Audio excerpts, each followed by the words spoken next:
मेरे भाई और दिल्ली के मुख्यमंत्री अरविंद केजरीवाल जी, पंजाब के मुख्यमंत्री भगवंत सिंह मान जी, मंच पे बैठे हुए दिल्ली सरकार के मंत्री, मंच पे बैठे हुए आम आदमी पार्टी के वरिष्ठ नेतागण, भाइयों और बहनों, मुझे याद है 2014 से पहले जब हम यूपीए सरकार में थे, उस समय अरविंद केजरीवाल जी हमारी मुखालफत करते थे और हमें लगता था कि गोदी मीडिया उनके साथ है। लेकिन समय बदल गया, सरकारें बदल गई, प्रधानमंत्री बदल गए और गोदी मीडिया भी शिफ्ट कर गया। अब गोदी मीडिया सरासर मोदी जी के साथ है। कई और चीजें भी बदल गई। उन्होंने कहा था कि आपने कांग्रेस को 60 साल दिए, केवल हमें 60 महीने दो कि हम हिंदुस्तान की कायाकल्प बदल देंगे, हिंदुस्तान को बदल देंगे, हिंदुस्तान को इतना प्रगतिशील बना देंगे, इतना प्रगतिशील बना देंगे कि विश्व देखता रह जाएगा। 60 महीने नहीं, उनको लगभग 120 महीने मिले और इन्होंने हिंदुस्तान का नक्शा बदल दिया। इनको केवल मीडिया ने, उन्होंने केवल मीडिया को गोदी मीडिया नहीं बनाया, सब संस्थाओं को गोदी बना दिया। चाहे वो इलेक्शन कमीशन हो, चाहे वो ईडी हो, चाहे वो सीबीआई हो, चाहे कोई भी संस्था हो, जुडिशरी के अलावा इन्होंने सबको अपनी गोदी में बैठा दिया। उसका नतीजा यह क्या हुआ कि लोकतंत्र खतरे में है, भाईचारा खतरे में है और जो इनकी मन मर्जी होती है वो ये करते हैं। आज मैं आपके सामने एक निर्दलीय सांसद के रूप में खड़ा हूं और मैं सोचता हूं और जानता हूं कि वक्त आ गया है कि सभी विपक्षी दलों को एकजुट होकर मोदी जी का सामना करना होगा। जिस तरह से मोदी जी शासन चला रहे हैं, मुझे नहीं लगता कि कोई भी सरकार बच पाएगी। आपको याद होगा कि हमेशा मोदी जी मंच पे कहते हैं कि मुझे एक डबल इंजन सरकार चाहिए। अब डबल इंजन सरकार का मतलब क्या है? उसका मतलब यह है कि हर प्रदेश में मेरी सरकार होनी चाहिए, केंद्र में मेरी सरकार हो, हर प्रदेश में मेरी सरकार हो, तभी तो डबल इंजन सरकार होगी। इसका मतलब लक्ष्य क्या है? लक्ष्य क्या है कि सारी ऑपोजिशन को खत्म करना, सारे प्रदेशों को अपने कब्जे में ले लेना, यही है लक्ष्य। लेकिन डबल इंजन सरकार बनेगी नहीं। मैं आपको आज एक बात बताना चाहता हूं कि ये सरकार डबल इंजन सरकार कभी हो ही नहीं सकती। केवल ये डबल बैरल सरकार है। डबल बैरल क्यों? कि एक बैरल तो ईडी और दूसरा बैरल सीबीआई। अब इन्होंने दिल्ली के साथ क्या किया, उस बात पे मैं अब आना चाहता हूं। आपने मुख्यमंत्री जी को चुना, दिल्ली सरकार में इतनी बहुमत के साथ आम आदमी पार्टी आई, लेकिन जब से आम आदमी पार्टी यहां शासन कर रही है, तब से इनका इरादा यह है कि किसी तरीके से इस शासन को चलने ना दो। आपको मालूम है कि संविधान में, क्योंकि दिल्ली एक राजधानी है, इसलिए मैं सरल तरीके से आपको समझाना चाहता हूं। मैं कोई कानूनी बात नहीं करूंगा, लेकिन ऐसी बात करूंगा जो आप लोगों को समझ आए। संविधान हमारा ये कहता है कि 3 चीजें केंद्र सरकार के हक में होंगी, जिसके बारे में राज्य सरकार जो है, जो केजरीवाल की सरकार है, उसमें दखल अंदाजी नहीं हो सकती। पहला तो जमीन, लैंड। ये क्यों? क्योंकि अगर दिल्ली जो हमारी राजधानी है, वहाँ एक डेवलपमेंट होगी और कैसी कैसी किस तरह से मकान बनेंगे, किस तरह से इमारतें बनेंगी, तो उसका सारा पावर जो है वो केंद्र सरकार को है, वो सही भी है। दूसरा, पुलिस, यहाँ कोई दंगे हो जाएं, यहाँ कोई फसाद हो जाए तो क्योंकि राजधानी है, पुलिस की पावर भी केंद्र सरकार को होगी। और तीसरा, पब्लिक ऑर्डर, जिसको हम कहते हैं सार्वजनिक व्यवस्था, जहां तक पब्लिक ऑर्डर का भी सवाल है वो भी पावर केंद्र सरकार को होगी। इसके अलावा कोई पावर केंद्र सरकार को नहीं होगी। केंद्र सरकार का हमेशा ये प्रयास रहा है कि किसी तरीके से भी सारी पावर खुद में समेट लें और जो आपकी चुनी हुई सरकार है उसको जीरो बना लें। हमेशा से ये इनका लक्ष्य रहा है, लेकिन जनता इनके साथ है, जनता भाजपा के साथ नहीं है, जनता मोदी जी के साथ नहीं है, जनता के अरविंद केजरीवाल के साथ है। ये बात इनको गले में अटकी हुई है। तो इन्होंने क्या किया, इन्होंने केस कर दिया सुप्रीम कोर्ट में और ये कहने लगे कि जो भी ब्यूरोक्रेट हैं, जो भी अधिकारी हैं, वो भी हम चुनेंगे और जो हम कहेंगे वो करेंगे। तो मैं मोदी जी से पूछना चाहता हूं कि आपने फिर दिल्ली को एक लेजिस्लेटिव असेंबली क्यों दी? अगर आपने सारी पावर ही अपने हाथ में रखनी है तो फिर आप इसको यूनियन टेरिटरी की तरह चलाना चाहते हो। आपको मालूम है कि चंडीगढ़ यूनियन टेरिटरी है, आपको मालूम है कि कई ऐसी जगह हिंदुस्तान में है जो यूनियन टेरिटरी रही हैं और वहाँ कोई असेंबली नहीं है। असेंबली बनाने का मतलब क्या था? असेंबली बनाने का यही मतलब था ना कि जो लोग चाहें वही काम हो, लेकिन यहाँ लगता है कि जो मोदी जी चाहते हैं वही काम होना चाहिए। ये तो ना तो जनता को स्वीकार होगा, ना हमारे लोगों को स्वीकार होगा, ना हमारी देश की जनता को स्वीकार होगा।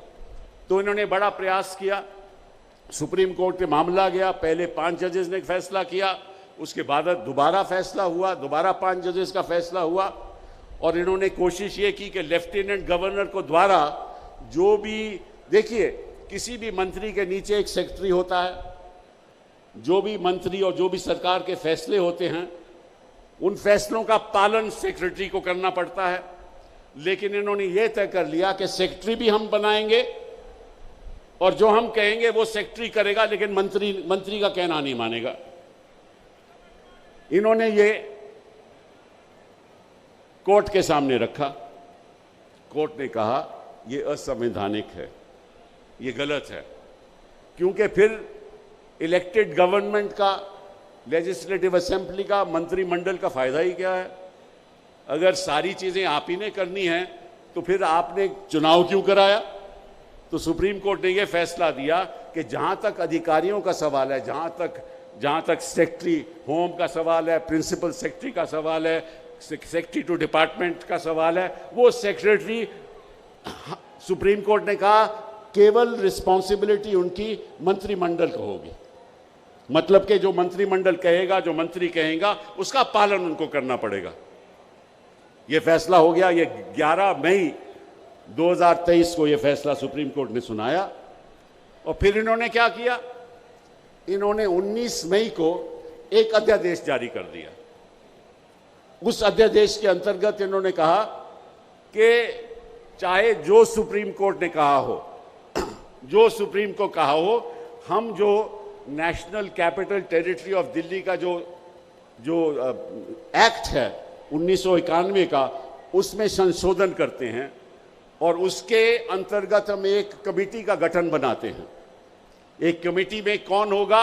एक तो मुख्यमंत्री जी चेयरमैन होंगे, उसके साथ प्रिंसिपल सेक्रेटरी होम होंगे और उसके साथ चीफ सेक्रेटरी होंगे।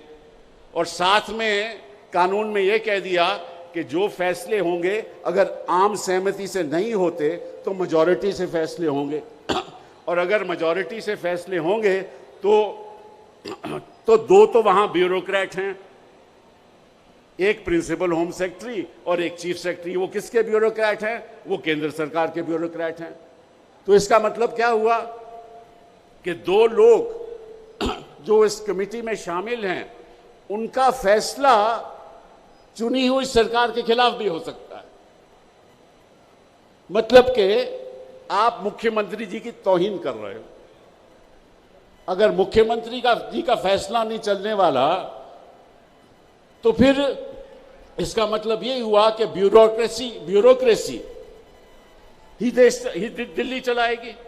इसका मतलब जो मुख्यमंत्री जी कहेंगे उसकी बात नहीं मानी जाएगी, और अगर बात नहीं मानी जाएगी और अवैध हो कुछ, तो उसके बाद जो लेफ्टिनेंट गवर्नर है वो अपने तौर पे खुद फैसला करेगा।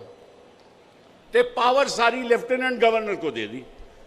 अगर आम सहमति नहीं हो तो मंत्रिमंडल को जीरो कर दिया, चीफ मिनिस्टर को जीरो कर दिया, पावर ब्यूरोक्रेट्स को दे दी और फैसला केंद्र सरकार करेगी। तो फिर आपने काहे को असेंबली बनाई, काहे को आपने चुनाव दिया, काहे को आपने मंत्रिमंडल बनाया? ये कौन सा मजाक हो रहा है हिंदुस्तान में? ये संविधान का मजाक हो रहा है? ये किस किस्म के कानून हैं? और आपको मालूम है कि सुप्रीम कोर्ट ने कई फैसलों ने कहा है कि आप सुप्रीम कोर्ट का फैसला अध्यादेश द्वारा, कानून द्वारा रद्द नहीं कर सकते। वो उनके हक में नहीं है। ये फैसला सुप्रीम कोर्ट ये रद्द नहीं कर सकते। तो मुझे मालूम है कि आप सरकार ने सुप्रीम कोर्ट में याचिका भी दायर की है कि इस अध्यादेश को रद्द करना चाहिए, जो असंवैधानिक है। तो मुझे उम्मीद है कि सुप्रीम कोर्ट इसको रद्द करेगी, इसको खत्म करेगी, क्योंकि मैं समझता हूं कि जो अध्यादेश ये कह दे कि जो चुनी हुई सरकार है उसके निर्णय नहीं माने जाएंगे, तो इसका मतलब ये हुआ कि जो ब्यूरोक्रेट कहता है उसके कहने माने जाएंगे। तो इसका मतलब कि असेंबली का कोई मतलब ही नहीं हो। केवल यही नहीं, हर एक मंत्रिमंडल के अंदर एक ब्यूरोक्रेट होता है, एक सेक्रेटरी होता है, उसकी भी नियुक्ति ये लोग करेंगे। उसके हक क्या होंगे ये भी ये लोग करेंगे। और अगर इसमें भी कोई मतभेद हो कमेटी में तो वो भी फैसला लेफ्टिनेंट गवर्नर करेगी। आज मैं यहां आया हूं, इसलिए आया हूं कि मैं समझता हूं कि जब भी संविधान पे आक्रमण होता है तो हम लोगों को इकट्ठा होकर खड़ा होना चाहिए। मैं एक निर्दलीय सांसद हूं, मैं किसी पार्टी से जुड़ा नहीं हूं।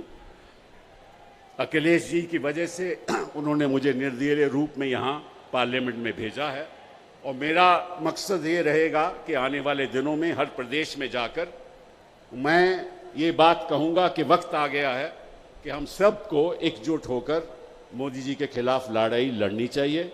मैं आज आपको एक मन की बात बताना चाहता हूँ। मोदी जी हमेशा बच्चों को मन की बात बताना चाहते हैं, मैं भी आपको मन की बात बताना चाहता हूँ। वो ये है कि जनता इनको पसंद नहीं करती, जनता इनको नहीं चाहती। जनता कहती है काफ़ी हो गया, आपको बड़ा वक्त दे दिया, आप तो एक अमीरों के प्रधानमंत्री हैं, आम जनता के मामलों में तो आप दखलंदाजी नहीं करते। जनता पिस रही है। मैं आपको सच बात बताऊं कि आज के दिन में कौन सा ऐसा विभाग है जिसमें आम आदमी का फायदा हुआ हो। इस देश में 10% लोगों की जो संपत्ति है, 10% लोगों की जो संपत्ति है, वो देश के जो 76% संपत्ति है वो 10 लोगों के पास है। 76%। 80 करोड़ लोग यहाँ 10,000 से कम पर माह कमाते हैं। तो ये कौन सा देश है? किसकी बात आप कर रहे हो? हम इंसाफ चाहते हैं, और इसलिए मैंने कुछ ही महीनों पहले एक निर्णय किया था कि हम एक वेबसाइट चलाएंगे जिसका नाम होगा इंसाफ के सिपाही। मैं चाहता हूं कि अरविंद केजरीवाल जी, अब आप कार्यकर्ता को बताइए कि सब इस वेबसाइट में शामिल हों, अपना नाम से शामिल हों, कहाँ रहते हैं वो शामिल करें, डिटेल शामिल करें, ताकि हिंदुस्तान के इंसाफ के सिपाही बने।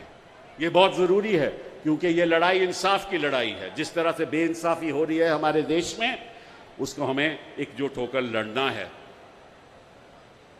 बहुत वक्त ले लिया मैंने आपका, मैं आभारी हूँ केजरीवाल जी का कि उन्होंने मुझे ये मौका दिया।